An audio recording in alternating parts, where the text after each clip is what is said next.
No other tech firm in history has managed to infiltrate and influence daily life to the same insane extent as search giant Google. The Californian company's impact on how we work, play, and settle drunken arguments is so well documented it more or less goes without saying. What's perhaps less well understood is just how vast the company has grown since deciding it wasn't satisfied simply being everybody's omniscient online know-it-all. So today we're on the search for just what this modern-day behemoth actually does and asking the question, how big is Google? Ironically, for a firm whose MO is delivering definitive answers at lightning speed, Google's day-to-day operations are somewhat shrouded in mystery. Still, to get a rough sense of the scale of its core search business at least, figures from just over a year ago suggest Google handles some 3.8 million online searches every single minute of every single day.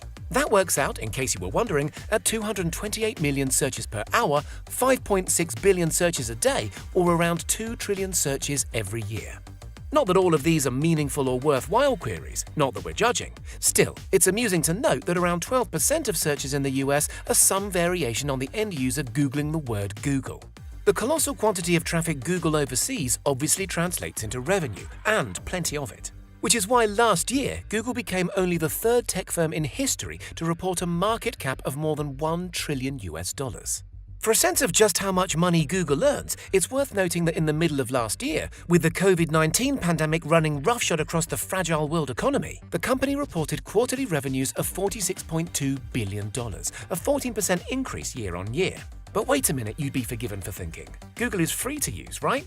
Well, yes, but it does run ads. One of Google's most financially significant acquisitions, the company said to buy companies at the breakneck pace of around one a week, was advertising management company DoubleClick, which it paid about $3.1 billion for back in March 2008.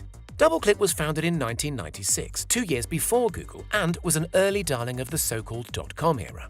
Indeed, it proved to be a canny purchase. Though ultimately rebranded as Google Ads along with 2009 acquisition AdMob, DoubleClick's tech is now believed to earn Google well north of $100 billion each and every year. At this point, we need to learn about the alphabet.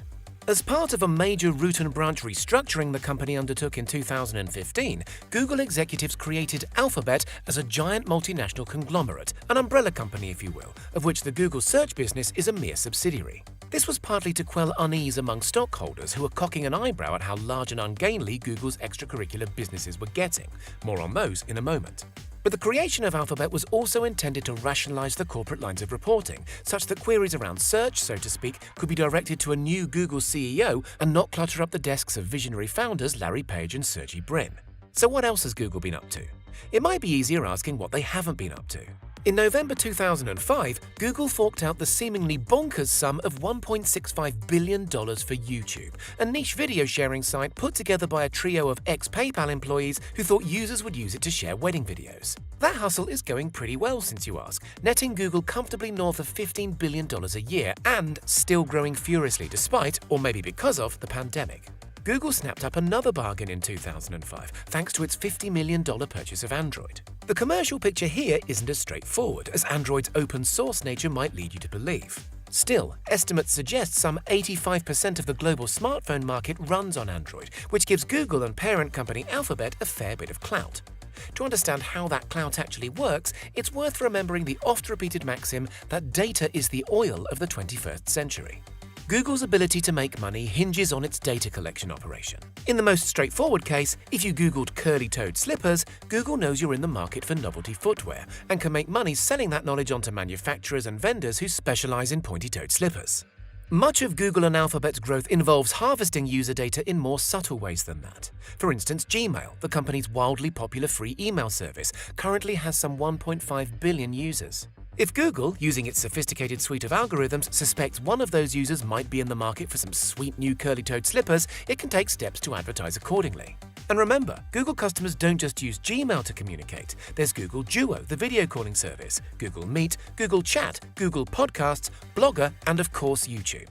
Every time you use one of these services, Alphabet learns a little bit more about you and can use that info to sell ads. This also applies to the more corporate side of Google's work.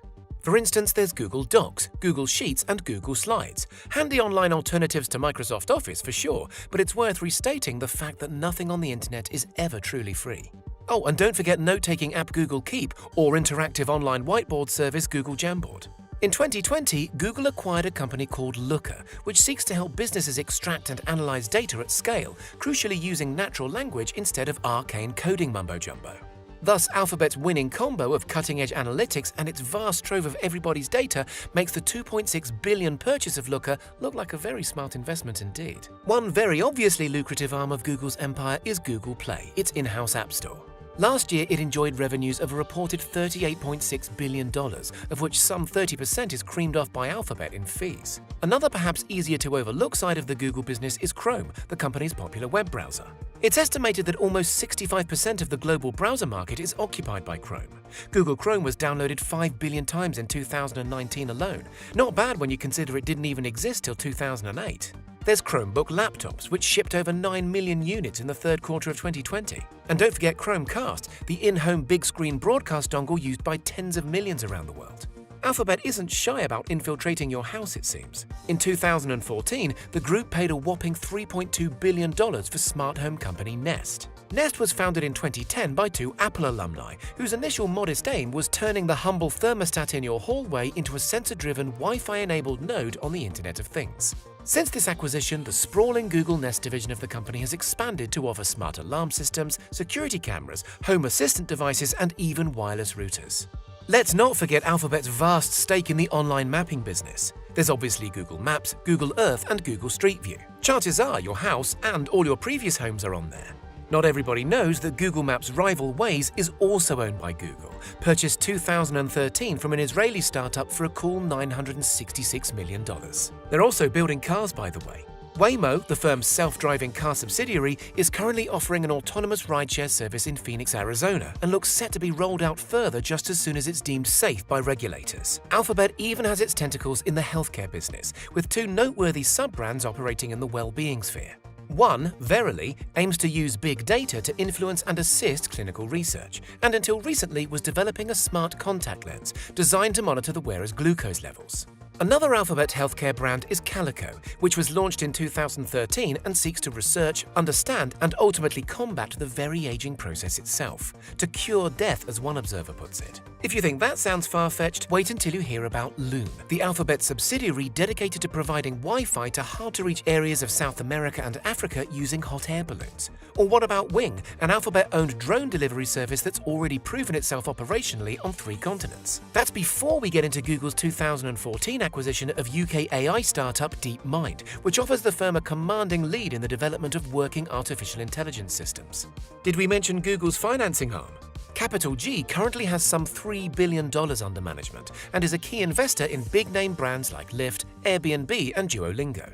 Separate to Capital G, Alphabet's GV is a standalone venture capital fund with some $5 billion under its management, with particular interest in the life sciences and so-called frontier technologies. And then there's cloud computing. While it lags behind Amazon Web Services and Microsoft Azure, Alphabet's cloud business still nets the firm around $20 billion in revenue a year. Not bad. So what does the future hold for this sprawling giant? There's every chance that, owing to its mammoth size, the next few years will see Alphabet ever more in the firing line of regulators like the Federal Trade Commission, or FTC. Senior Democrat politician Elizabeth Warren has expressed concern about potential monopoly practices, like the fact Alphabet owns both Google Maps and Waze. Consumers are also growing increasingly wary of big data's intrusion into all of our lives. Just this month, when Alphabet reported the successful acquisition of health tracker Fitbit for $2.1 billion, there was an online outcry about exactly what Google might do with all that intensely personal workout data, some of it going back years. Can Alphabet hope to counter these legitimate objections and see off a regulatory breakup? Maybe, but only by borrowing a leaf out of Fitbit's book and taking some pretty bold steps. What do you think? Has Google grown too big for its boots? Is it fine for tech giants to harvest our data in exchange for providing practical tools we use every day?